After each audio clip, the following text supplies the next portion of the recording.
Hello बच्चों, class 6 विज्ञान भारती आपका चैप्टर चल रहा था दूसरा, नहीं सॉरी थर्ड यूनिट चल रही थी पदार्थों का पृथक्करण। इसके पहले हमने पदार्थ पढ़े थे, तत्व, यौगिक और मिश्रण, 3 चीज़ें पढ़ी थी।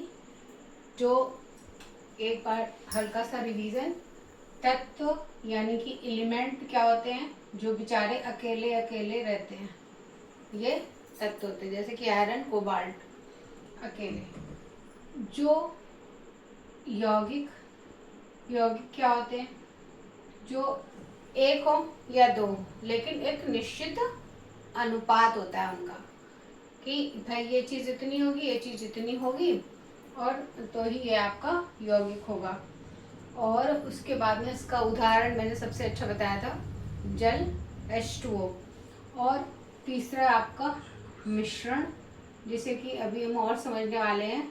मिश्रण पढ़ा था हमने कि मिश्रण जो है वो कई पदार्थों का मिश्रण होता है, मतलब कई पदार्थों को एक साथ मिला दिया जाए तो वो मिश्रण होता है, और उनका कोई निश्चित अनुपात ना हो। बिना किसी निश्चित अनुपात के जब चीजें मिलाई जाती हैं तो वो जो पदार्थ बनकर तैयार होता है उसको हम मिश्रण कहते हैं। 2 या 2 से अधिक पदार्थ किसी भी मात्रा में मिला दिए जाएं तो वो मिश्रण हो जाता है। अब उसके बाद में आता है पदार्थों का पृथक्करण। सबसे पहले बड़ा भारी भरकम सा शब्द है ये पृथक्करण। पृथक्करण समझ लेते हैं क्या होता है। पृथक्करण आप ऐसे समझ लीजिए कि आपको बहुत ही अच्छा सा एग्जाम्पल मैं देती हूँ कि आप लोग चाउमीन खाते हो। चाउमीन जब खा रहे होते हो, घर में मम्मी ने चाउमीन बनाई, आप क्या करते हो, उसमें से गाजर, उसमें से शिमला मिर्च ऐसे करके निकाल के रख देते हो। दाल में से कितनी बारी आप लोग टमाटर निकाल के रख देते हो, मतलब कि जो चीज़ हमें अच्छी नहीं लग रही है उसको हमने अलग कर दिया। बस ये अलग करना ही है ना, ये पृथक्करण कहलाता है। तो अच्छे से शब्दों में ये पृथक्करण है, वरना अलग कर रहे हैं तो आप ये अलग कर देते हैं उन चीज़ों को, यही हमारा पृथक्करण हो गया, यानी कि मिश्रण। अब मिश्रण होता क्या है ये तो हम कई बार समझ चुके हैं कि ये हम इस हवा है इसमें भी मिश्रण है, अब पानी है वो भी मिश्रण है, आपकी जो है चाय क्या है, मिश्रण है। चाय में क्या क्या होता है, पानी, शक्कर, दूध, चाय की पत्ती ये सारी चीजें एक साथ पकाई, अदरक, और उसके बाद में हमने क्या किया, उसको स्ट्रेनर लेके छान दिया। जब छान दिया तो उसमें से चाय की पत्ती, भाई दूध और पानी घुल गया, चीनी पानी में घुल गई, यानी कि विलयन बन गया। लेकिन जो ठोस अशुद्धि थी, चाय की पत्ती थी, वो नहीं घुलती है, उसने अपना कलर छोड़ दिया। और जो आपके अदरक थी उसको आपने कूट के डाला था, उसकी जो थोड़ी सी लकड़ी बची हुई थी, उसका जो तत्व था, जो रस था, वो मिल गया उसमें, और बाकी वो तो उसको हमने स्ट्रेनर से छान दिया, तो यानी कि वो अशुद्धि हो गई। और वो जो मिश्रण था वो हमने चाय के रूप में पी लिया। इस तरीके से ये मिश्रण आपके बुक में ना पूरी यहाँ पर ये लिस्ट सी दी हुई है कि आप किस किस तरीके से, जैसे कि वायु, दूध, समुद्री जल, आइसक्रीम, सोडा वाटर। दूध है, दूध में तो कई चीज़ों का मिश्रण होता है। आपका समुद्री जल में नमक, मुख्यतः नमक होता है, और उसके अलावा और भी अन्य बहुत सारे तत्व होते हैं, तो वो मिश्रण है। अब हम आते हैं, तो परिभाषा क्या होगी पृथक्करण की, मिश्रण से उनके अवयवों को अलग करना पृथक्करण कहलाता है। मतलब कि ये मिश्रण है, और मिश्रण में अगर 2, 3, 4 तरीके के चीजें हैं तो उनको अलग अलग सेपरेशन कर देना, अलग अलग कर देना, ये उनका जो है पृथक्करण कहलाता है। अवयवों को, मतलब जिन जिन चीजों का मिश्रण था उसको अलग कर देना आपका पृथक्करण कहलाता है। अब पृथक्करण हमें करने की आवश्यकता क्यों पड़ती है? अब आप पृथक्करण की आवश्यकता, आप खुद से सोचिए, आप चाउमीन में पृथक्करण क्यों करते हैं? क्योंकि आपको स्वाद नहीं आता है, आपको सब्जियों में स्वाद नहीं आता है, इसलिए आप उसको पृथक हटा देते हैं, अलग कर देते हैं। तो यहाँ पर आप समझिए कि इसी तरीके से कुछ चीजें ऐसी होती हैं, जैसे कि अब तो एयर फिल्टर भी आने लग गए हैं तो क्या होते हैं, वो वायु को शुद्ध करते हैं, यानी कि वायु से, हवा से, हमारे सांस लेने की हवा से जो बहुत ज़्यादा कार्बन डाइऑक्साइड वगैरह आ गई है, कार्बन मोनोऑक्साइड आ गई, यानी कि जो हानि पहुंचा सकती है हमें, उसको फिल्टर कर देते हैं, अलग कर देते हैं। वाटर प्यूरिफायर लगे रहते हैं। वाटर प्यूरिफायर में क्या होता है, जब जल उसमें जा रहा है तो उसमें से अशुद्धियां जो हैं वो छान दे रहा है। तो इस तरीके से तो सबसे पहली पृथक्करण की आवश्यकता है हानिकारक तत्वों को अलग कर देना। वो चीज जो हमारे लिए अच्छी नहीं है हम उसको छान के अलग कर देते हैं। अशुद्धियों को हटाना, जो अशुद्धियां हैं, बात वही है, हानिकारक जो अशुद्धियां उनको हम हटा देते हैं। उपयोगी पदार्थ को प्राप्त करना, किसी भी चीज को छान करके हम उपयोगी पदार्थ को प्राप्त कर लेते हैं। जैसे कि हमको मलाई और मक्खन चाहिए तो उपयोगी पदार्थ है, तो हमें उसको जो है अलग तरीके की एक विधि से उसको करना पड़ता है और वो अलग आ जाता है। तो ये कुछ मतलब मोटी सी आवश्यकताएं जो कि पृथक्करण की आवश्यकता हमें क्यों पड़ती है। अब पृथक्करण के प्रकार पे आ जाइए। पृथक्करण के प्रकार देखिए, इसकी भौतिक अवस्था, भौतिक जो पदार्थ की या मिश्रण की जो भौतिक अवस्था होती है, उस भौतिक अवस्था के आधार पर ही, भौतिक अवस्था के आधार पर ही पृथक्करण का विभाजन किया गया है कि पृथक्करण कितने प्रकार का होता है। या पहला है ठोस पदार्थ को ठोस से अलग करना, पृथक करना, ठोस से पृथक करना। तो ठोस पदार्थ को ठोस पदार्थ से पृथक करना, ये पहले टाइप का है पृथक्करण। दूसरे टाइप का पृथक्करण है अघुलनशील ठोस पदार्थ को द्रव से पृथक करना। अघुलनशील क्या होते हैं, घुलनशील पानी में घुल गए, चीनी पानी में घुल गई, बताया था मैंने, बालू पानी में नहीं घुलेगी, आपकी चौक पानी में घुल गई, रेत पानी में नहीं घुलेगी। तो जो घुल गए वो घुलनशील, जो नहीं घुले वो अघुलनशील। तो अघुलनशील ठोस पदार्थों को द्रव से अलग कर देना, ये होता है। फिर घुलनशील ठोस पदार्थों को द्रव से पृथक करना। बताइए, चीनी और पानी है वो घुल जाते, लेकिन उसके बाद भी हमको चीनी पानी अलग करना पड़े। फिटकरी है पानी में घुल जाती है, फिर हमें अलग करना पड़े। नमक पानी में घुल जाता है, फिर भी हमें उससे अलग करना पड़े। तो यानी कि जो घुलनशील, जो घुल भी जाते हैं, उनको भी अगर हमें अलग करना है तो ये हो गया। और दो अमिश्रणीय द्रवों को पृथक करना। ऐसे दो अमिश्रण, अमिश्रण मतलब कि जिनका मिक्सचर नहीं बन सकता है, जैसे कि पानी और तेल, इनका कभी मिश्रण बन सकता है? नहीं बन सकता है, नेवर। मिट्टी का तेल ले लीजिए, आप उसको पानी में डाल दीजिए, मिट्टी का तेल ऊपर रहेगा, पानी नीचे रहेगा। कड़वा तेल भी डाल दीजिए आप सरफेस पे, आप वो ऊपर ही ऊपर रहेगा, नीचे। तो इस तरीके से दो अमिश्रणीय पदार्थों को अलग करना, ये आपका जो है वो पृथक्करण कहलाता है। अब एक सबसे ज्यादा मैं भूल रही हूँ, पेट्रोलियम का बहुत ज्यादा एग्जाम्पल दिया जाता है कि पेट्रोलियम जो होता है, जब यहाँ पे हम समझेंगे इसको पृथक्करण की आवश्यकता में ले लेते हैं। पेट्रोलियम है, पेट्रोलियम या क्रूड ऑयल, कच्चा तेल इसको बोलते हैं। तो इसको हम पेट्रोलियम या क्रूड ऑयल, अब इसकी पृथक्करण की आवश्यकता में क्यों है? इसको सम्मिलित रूप से नहीं प्रयोग कर सकते। इसको जब हम पृथक्करण करते हैं तो इससे हमें प्राप्त होता है पेट्रोल, दूसरे नंबर पे हमको प्राप्त होता है डीजल, तीसरे नंबर पे हमको प्राप्त होता है इससे केरोसिन ऑयल, यानी कि मिट्टी का तेल। तो ये आपका मैं यहाँ पे भूल गई थी मिक्सचर में। तो ये पेट्रोलियम क्या है, एक मिश्रण है, और उसको जब पृथक्करण की प्रक्रिया करते हैं तो 1, 2 और 3, ये 3 उपयोगी पदार्थ हमें प्राप्त हो जाते हैं। ठीक, बैक टू द पॉइंट, हम पृथक्करण ठोस पदार्थ को ठोस पदार्थ से कैसे पृथक करते हैं। तो ये देखिए, बहुत ही आसान विधियां हैं। फटकना या ओसाना हम अपने घर में खूब देखते हैं कि कभी कभी हमारे घर में सूप लेके शू शू शू करते रहते हैं। तो उससे क्या होता है, हल्की हल्की चीज या खराब चीज जो होती है, या टूटे या खोखले, कई बार घून हो गया, तो उसको थाली से ऐसे फटक दिया जाता है, सूप से फटक दिया जाता है, तो वो फटकना हो गया। ओसाना क्या होता है, थोड़ा सा उसका विस्तृत रूप है ओसाना। आपके किताब में इसका चित्र दिया हुआ है,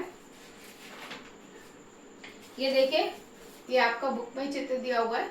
ये किसी ऊंची जगह पे खड़े हो जाइए आप, किसी ऊंची जगह पे खड़े होकर के आप जब किसी चीज को यूं यूं फटकेंगे तो उसमें जो हल्की अशुद्धि होगी, यानी कि जो हल्का तत्व है तो वो भी ठोस, तिनका है वो ठोस है, अगर हल्का मिट्टी का टुकड़ा है वो भी ठोस है, और जो आपका अनाज है वो भी ठोस है।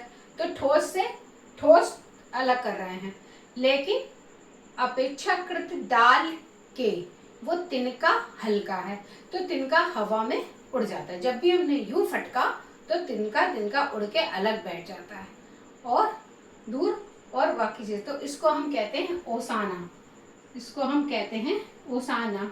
फटकना या ओसाना लगभग एक बात है, ये थोड़ा छोटे उस पर होता है और ये थोड़ा सा बड़े उस पर होता है। उसके बाद थ्रेसिंग, थ्रेसिंग जो है वो मशीन से थ्रेसिंग होती है, बात वही है ओसाना।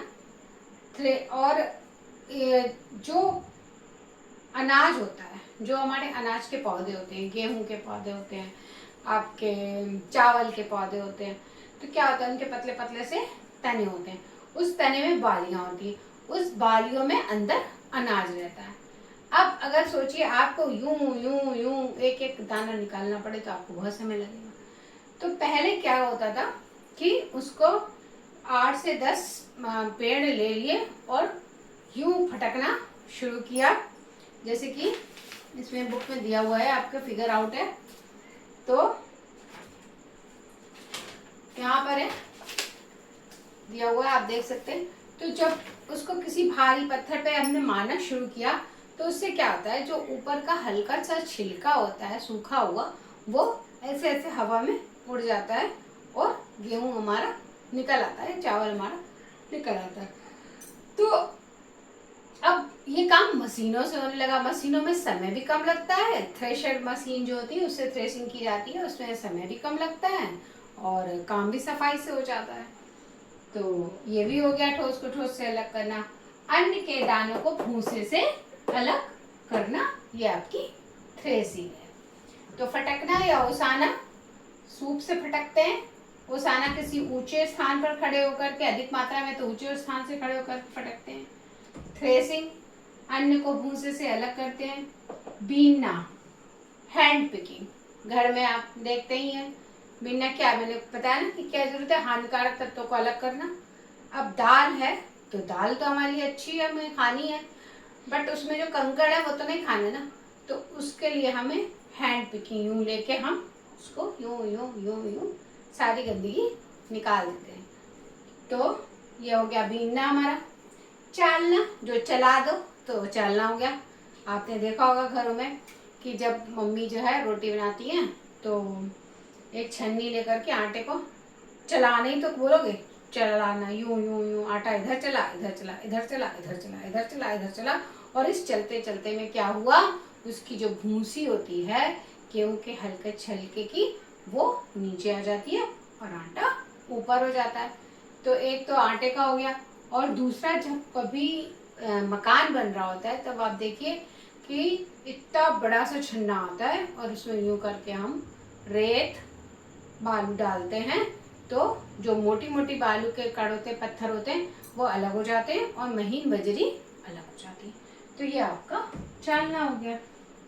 अब ऊर्ध्वपातन, ये थोड़ा सा फिर आगे आपका भारी भरकम शब्द, ऊर्ध्वपातन, इसका सबसे अच्छा उदाहरण है कपूर। कपूर को आप जो है पानी में घोलिए तो वो घुलेगा नहीं, फिर उसको आप गर्म कर दीजिए, आपकी बुक में दिया हुआ है एक्सपेरिमेंट, मैं आपको ऐसे ही बता रही हूँ कि उसको आप जैसे कि इसमें हमने ले लिया है और इसमें कपूर और पानी है, और फिर उसके बाद में हम इसको नीचे से गर्म करेंगे और यहाँ ऊपर जो आपकी कीप है वो कीप ऐसे करके लगाई हुई है और यहाँ पे ऊपर कॉटन दी हुई है। तो क्या होता है, जब ये पानी गर्म होने लगता है, धुआं उठता है, जो कपूर जो होता है वो सीधे यहाँ पे आकर जम जाता है, तो सीधे वो गैस भर के जम जाता है, यानी कि बिना द्रव में बदले वो किस में बदल गया, सीधे ठोस में बदल गया। तो इसको हम क्या कहते हैं, बिना द्रव अवस्था में आए ठोस अवस्था से सीधे गैस में बदल जाना ऊर्ध्वपातन कहलाता है, और गैस से सीधे ठोस बन जाना निक्षेपण कहलाता है। दोनों ही चीजें आपको मिल जाएगी, आपको निक्षेपण भी कपूर में मिल जाएगा और ऊर्ध्वपातन भी। बिना द्रव अवस्था में आए सीधे गैस बन जाता है, आप उसको कपूर को गर्म करिए वो सीधे जल जाएगा और गैस में उड़ जाएगा। अगर आपने कमरे में लाया, अगर आपने उसको एकत्र किया तो वो फिर से जो है वो ठोस बनने की प्रक्रिया में आ जाता है। तो ये आपका निक्षेपण हो गया। इस तरीके से हमने इसको पहला पार्ट को कंप्लीट कर दिया, ठोस पदार्थ को ठोस से पृथक करना। तो अब दूसरी चीज आई, अघुलनशील ठोस पदार्थ को द्रव से पृथक करना। अघुलनशील ठोस पदार्थ क्या है?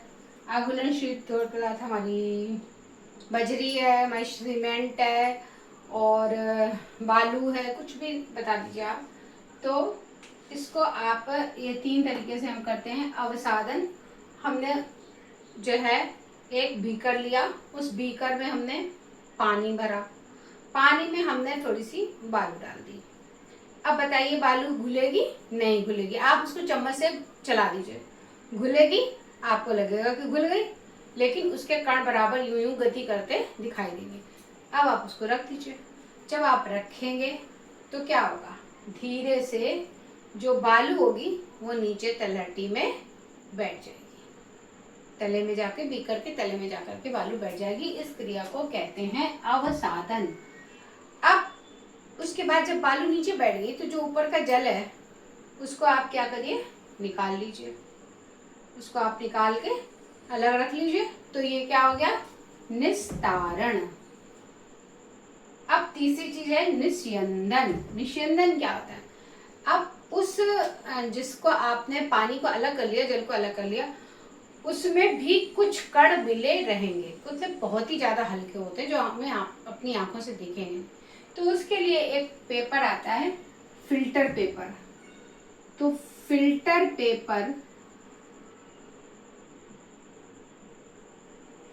पेपर लगा करके हम फिर जब उसको छानेंगे तो कुछ अशुद्धि फिर भी आएगी। इस क्रिया को हम कहते हैं निस्यंदन। बहुत सिंपल सी बात है, बस 3 शब्द हैं। अवसादन यानी कि तलछटीकरण, यानी कि तल में बैठ जाना। अवसादन यानी कि ये बीकर है, यहाँ पे नीचे रेत बैठ गई, ये आपकी अवसादन है। इसमें जो जल भरा है, इस जल को हमने निकाल लिया, ये आपका निस्तारण है। अब इस निस्तारित जल में भी कुछ अशुद्धियां हैं जिनको कि हमने फिल्टर पेपर से छान लिया, फिल्टर पेपर से अलग कर दिया, वो आपका निस्यंदन है। ये करके आपका 3 चीजों में आ रहा है, अवसादन, निस्तारण, निस्यंदन। ये 3 प्रक्रिया में ये होता है। उसके बाद आइए अपकेंद्रण। अपकेंद्रण यानी कि केंद्र से दूर। सबसे सिंपल, आपका बुक में आपके दिया हुआ है, फिगर आउट है। आप मथानी लेते हैं और मलाई को चलाना शुरू करते हैं, दूध या मलाई, उसको आपने चलाना शुरू किया मलाई को, तो कुछ समय क्या होगा कि भारी कण और हल्के कणों के बीच में एकदम द्वंद्व सा हो जाएगा। अगर आपके पास मलाई है और उसमें दूध है, वो एकदम गाढ़ा हो जाएगा, आपको चलाते भी नहीं बनेगा। लेकिन अब आप चलाते रहिए तो कुछ समय बाद क्या होगा कि जो मक्खन के हल्के कण होते हैं वो ऊपर रहेंगे और जो दूध के भारी कण होते हैं वो नीचे चले जाएंगे। यह इसका केंद्र है। सब कभी भी जब चलाते हैं तो ये जब यहाँ चला रहे हैं तो ये केंद्र हो गया। इसी केंद्र के चारों ओर धीरे धीरे धीरे धीरे धीरे धीरे आकर के मक्खन जमना शुरू हो जाता है और दूध जो होता है वो नीचे बैठ जाता है। तो हम इस क्रिया को अपकेंद्रण कहते हैं। अपकेंद्रण क्यों कहते हैं? क्योंकि इसमें जो भारी कण होते हैं वो केंद्र से दूर चले जाते हैं, केंद्र से दूर चले जाते हैं भारी कण, और हल्के कण केंद्र पर आ जाते हैं, इसलिए इसको हम कहते हैं अपकेंद्रण।